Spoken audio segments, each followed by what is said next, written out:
Hello, everyone. Welcome back to the channel. Welcome back to the show. There's a lot of news coming out of the NBA as of late, so without further ado, I'm not gonna stall you any longer. Let's just get into it. The Utah Jazz of the Western Conference has recently come under new management, as it seems. Uh, Utah-based billionaire Ryan Smith has bought it from the Miller family, the owners for the past 25, 30 years or so.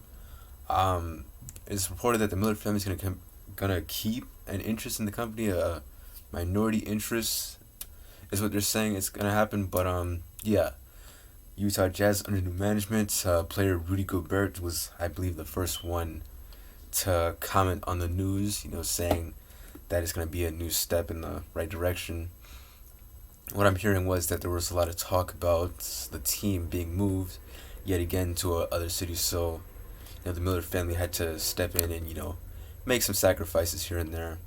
But yeah, Ryan Smith, apparently he's a billionaire. He sold a company about a few years ago for like $8 billion.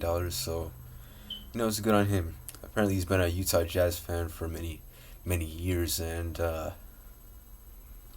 mean, what could it hurt? What could it hurt to invest in your home team? Hell, if I'm lucky, I might just do the same thing.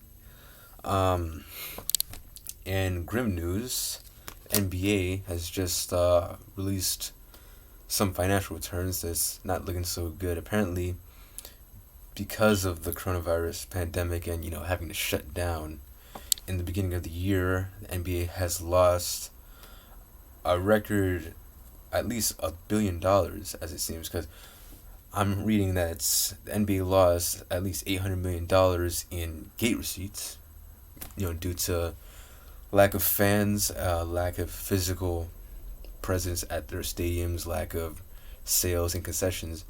The teams have been starved. They haven't been able to capitalize like they were able to, and it's showing. Also, merchandising sales, as I mentioned, $400 million in merchandising gone. There's no one to sell shirts to, no one to buy anything at the stadiums because no one's allowed to go there. And with all the testing, all the staff, it was quite an expenditure for them, and they lost just so much. And it's also been said that $200 million in net negative impact.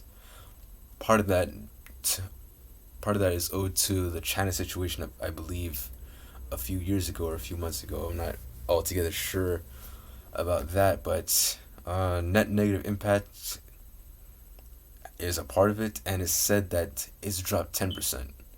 It doesn't sound like a lot, but that's at least like $1.8 billion just gone because of the pandemic, because of so many things out of their control, out of anyone's control, really. And some players not wanting to play, and so it's just been a major blow to them.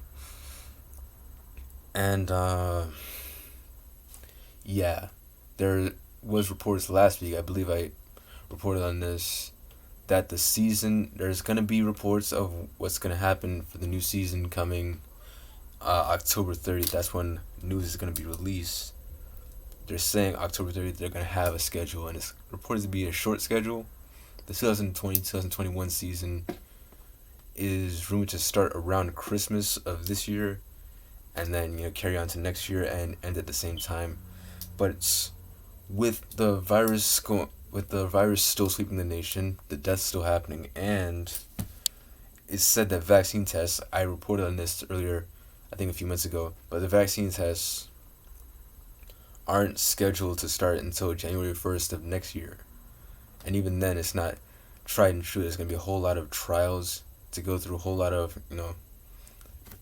give or take. It's gonna be a really stressful time, a really uncertain time for not just the sport but the nation as a whole. No one's gonna know if it's gonna be okay. So stadiums are gonna lose a lot more money, which sucks for a lot of people because recent acquisitions. I believe the Miami Heat are looking for another sponsor, and it's gonna be hard to attract new people because there's no one gonna be there. It's just not looking good. And funny I mentioned the Miami Heat because that actually brings me to the next thing. Victor Oladipo of the Indiana Pacers is rumored to be traded. He's on the trade block. I reported last week that Derrick Rose is rumored to be going to Los Angeles, and now I have this news. There's a lot of speculation on who they're gonna pick. One thing's for certain: the Heat are comfortable with gambling Kelly Olynyk because he's shown up in at least 3 potential draft scenarios.